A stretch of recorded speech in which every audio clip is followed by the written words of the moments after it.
Imagine waking up one morning, checking your exchange account, and realizing you can't withdraw your Kaspa tokens. Not today, not tomorrow, maybe not for weeks.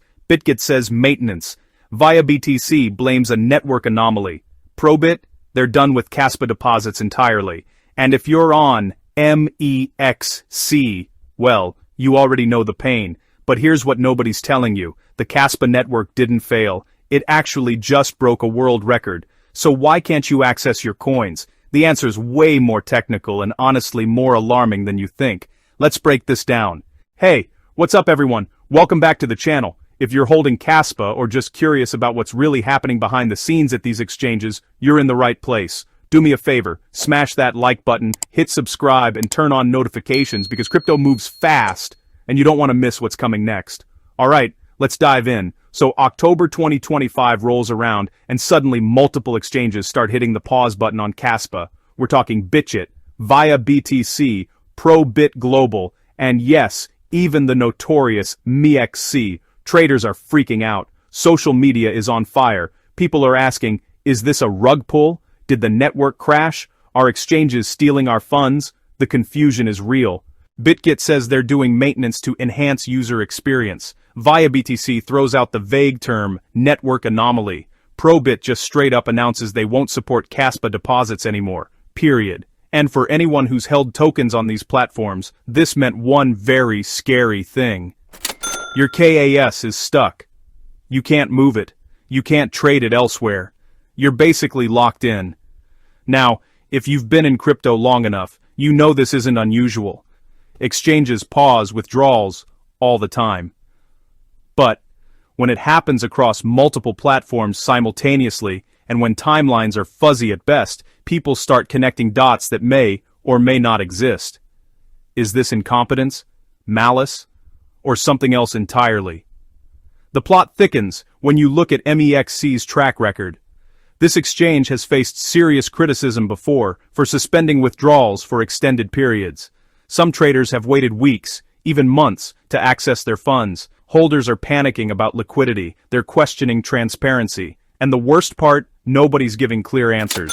Meanwhile, ProBit's decision to completely drop Kaspa deposit support feels extreme. Why would an exchange entirely ditch a cryptocurrency unless something fundamental was broken? That's the million-dollar question. And as days turn into weeks with vague maintenance messages and no concrete timelines, the community's patience wears thin.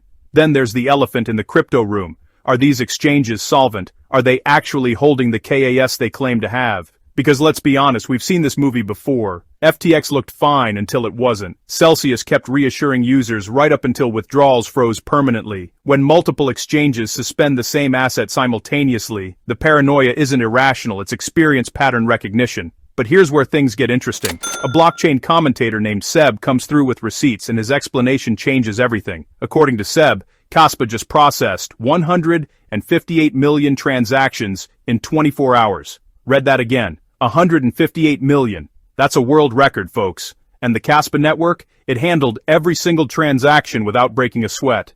Zero failures, zero downtime. The blockchain itself performed flawlessly. So if the network is fine, where's the problem? Seb breaks it down beautifully with an analogy.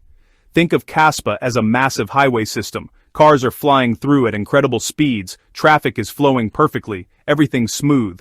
Now, the exchanges, they're like toll booths with cameras trying to photograph and log every single car that passes. The highway can handle the traffic, but the toll booths are drowning in data. These exchanges and block explorers have internal databases that need to record every transaction. When you're suddenly hit with 158 million entries in a single day, your systems start choking. The databases can't keep up. The APIs start lagging. Wallet integrations struggle to reconcile balances in real time. It's not that the network failed, it's that the infrastructure around the network couldn't process the information fast enough.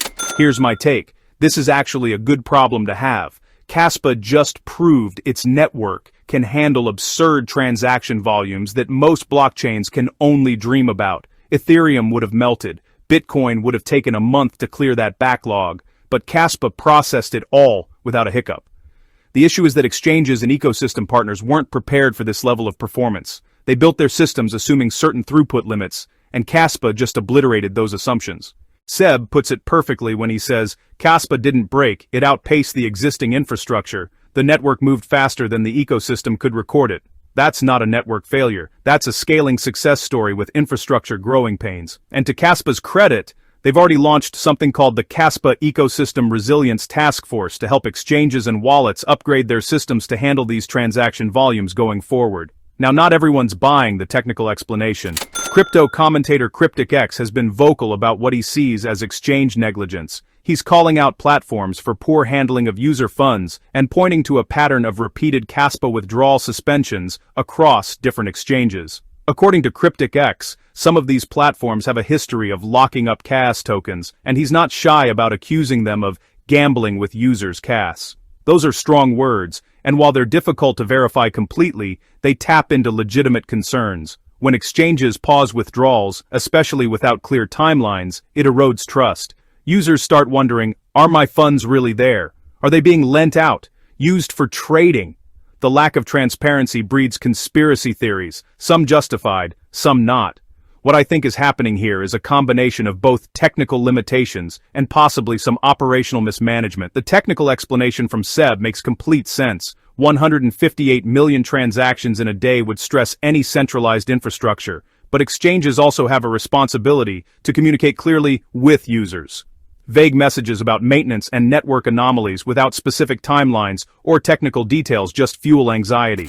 Let's talk about Bybit's response because this is where things get interesting. A user named Kazlins reached out to Bybit customer support asking why Kaspa withdrawals were blocked. The official response? The maintenance is from the KS wallet itself and not from Bybit's side. They assured users that assets remain safe and accessible during maintenance, but deposits and withdrawals are temporarily unavailable. They even suggested setting up alerts for when services resume. On the surface, this aligns perfectly with Seb's explanation. The issue isn't the Kaspa blockchain, it's the wallet infrastructure and APIs that exchanges rely on to process transactions. But Kazlins wasn't satisfied, and honestly, I get it. The wallet is being maintained doesn't tell you much. How long will it take? What specifically broke? What's being upgraded? Without those details, users are left in limbo.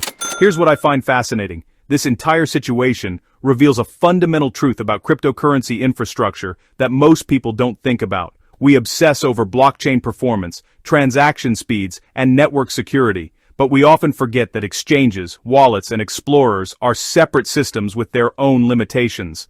A blockchain can be technically perfect, but if the surrounding ecosystem can't keep up, users still experience problems. This is actually a major scaling challenge for high-performance blockchains. Kaspa isn't the first to face this, and it won't be the last. As blockchains get faster and process more transactions, the centralized and semi-centralized services built around them need to upgrade too. It's like upgrading from a 2-lane road to a 12-lane highway but forgetting to expand the parking lots and gas stations along the route. The road works great, but everything around it becomes a bottleneck. What impresses me about Kaspa's response is that they're not ignoring the problem. The Ecosystem Resilience Task Force is a smart move. They're actively working with exchanges, wallets, and infrastructure providers to ensure this doesn't happen again. That's proactive development, and it shows maturity from the project team. But let's also be real. Exchanges need to step up. If your infrastructure can't handle the networks you list, that's on you. Users shouldn't have to suffer because you didn't prepare for success. Invest in better databases, upgrade your APIs, stress test your systems, and when issues do arise, communicate clearly and often. Give timelines. Explain what's happening in plain language. Respect the fact that people's money is locked up and they deserve transparency. So what's the bottom line here? Kaspa's network is actually performing incredibly well. Breaking transaction records is a flex, not a failure. The withdrawal suspensions aren't because the blockchain broke, they're because the infrastructure around it couldn't keep pace with its success. That's a solvable problem, and Kaspa's already working on solutions. Should you be worried about your CAS tokens on exchanges? Probably not in terms of losing them permanently, but this is yet another reminder of why self-custody matters. Not your keys, not your coins. If you're holding long-term, get your tokens off exchanges and into a wallet you control. And if you're trading actively, diversify across multiple platforms, and never keep more on an exchange than you're willing to risk. If you found this breakdown helpful, make sure you're subscribed because we're covering all the major crypto developments as they happen. As always, this is not financial advice. Cryptocurrency is highly volatile and risky. Never invest more than you can afford to lose. Do your own research, understand the risks, and make informed decisions. Stay safe out there.